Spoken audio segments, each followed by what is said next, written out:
เพิ่นว่าใจคนนี้มีคนดีดอกคนสัวผู้รังคนเอาราคามาบังหัวตัวลูกไปขาทิมพอมีโอ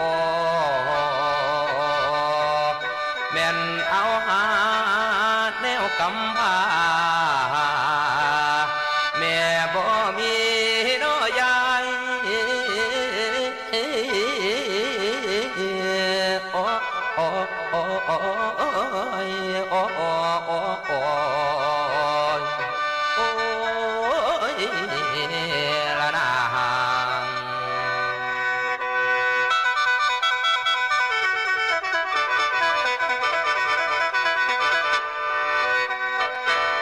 บัดนี้ว่าโอ้น้องนะโมตัสสะภะคะวะโตอะระหะโตสัมมาผู้ข้าขอนอบน้อมองค์เอกสัพพัญญูผู้เพิ่นเห็นสงสารชนะมารจังหลุดพ้นมงคลเติมริขิตแต้มนิทานทำออกมาเล่าคมทวินเป็นผู้เว้าสิลำร้องทรงกระจายยังมีหมอพ่อหมายเมียตายป่าหลายปีก่อนอดทนเลี้ยงลูกอ่อนน้อยสองลาแม่บ่มีบ่เคยตีบ่เคยปล่อยมีแต่อ้อยทุกเสาค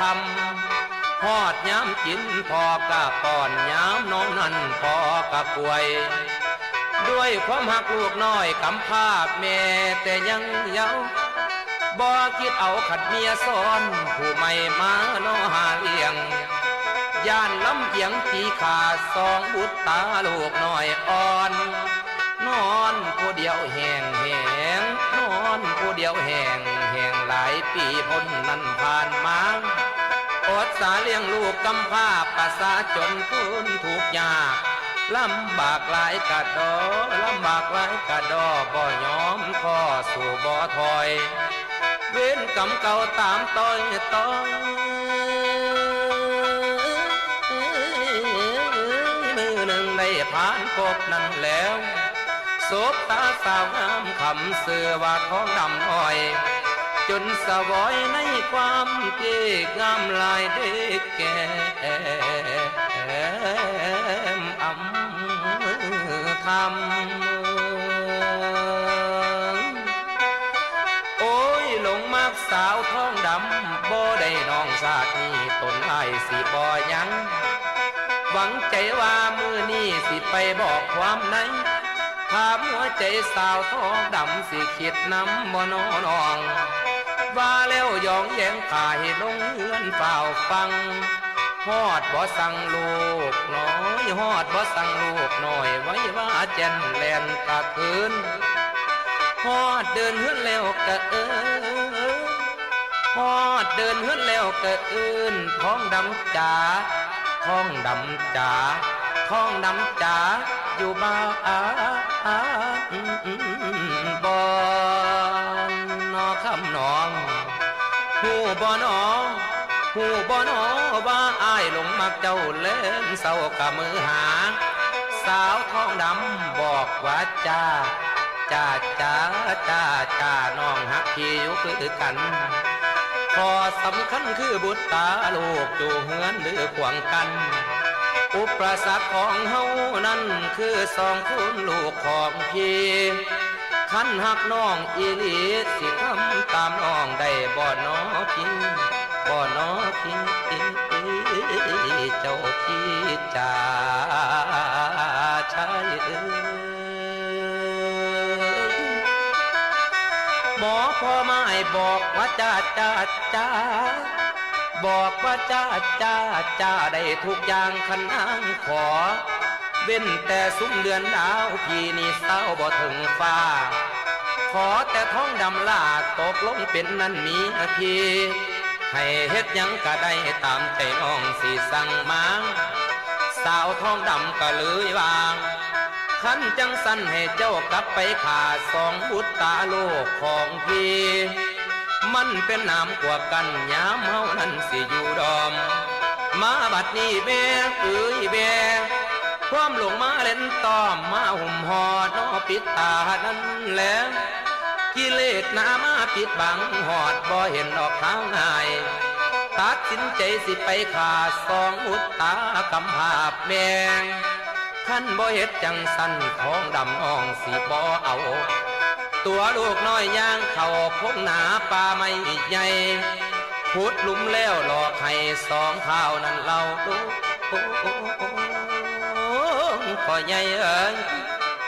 สองมือจับบักจกขึ้นสาวดินลงอยู่ไวลูกผู้ใหญ่บอกว่าพ่อแล้วพ่อจ้า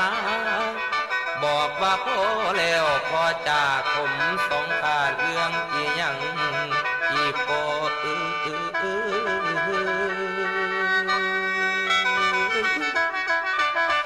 ข้าวก็เอามือกังบังดินให้น้องอ่อน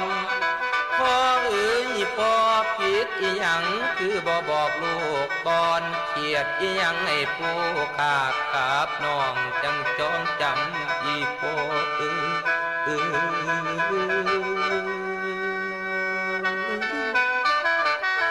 โอ้ยเด้น้อคันแม่นทำผิดเจ้าบิดาเอ้ยลูกขอโทษสองข้าวนบจอกก็สองข้าวนบจอกก็กลับมาเจ้าอีปอตนแนวบอกคนกำลังบ้าไปราคากำลังหอมบ่คิดน้ำแนวใดนอกจากสาวท้องดำดองของกำลังเห็นเขาเอาดินตุมมีดสีเลีโอ้มีดนอ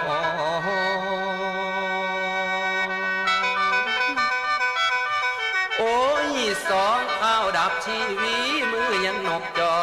ก่อนในหลุมหันอยู่ป่าไปแล้วจังไว้ว่าเป่าไปหาสาวท้องดำผู้งามโกหวังใจวางสิได้ห่วมใส่ขาตามสัญญาว่าไว้คงบ่ปินกับเปลี่ยนพันอัศจรรย์โนป้าบัดหากลับคืนมาสาวท้องดำเอาความใหม่นี่เป็นการล่องใจเลือดในอกยังขาได้ประสาข่อยสิบ่ยังพ่อปานป้าพาปัน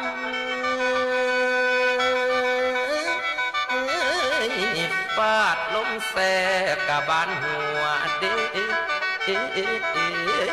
นอ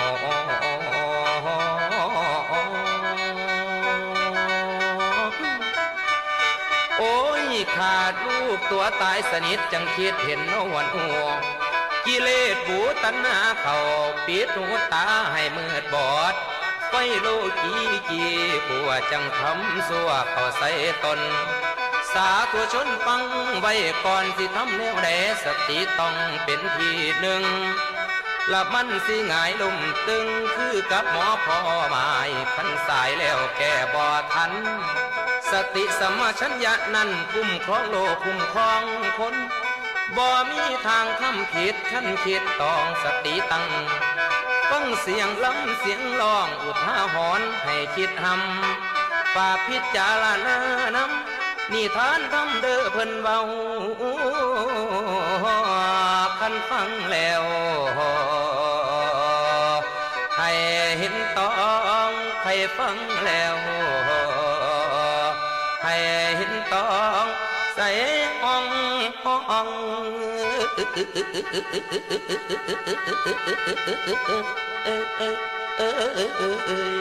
โอ้ยหนอ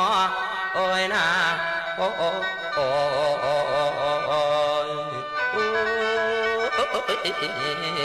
ละเนอ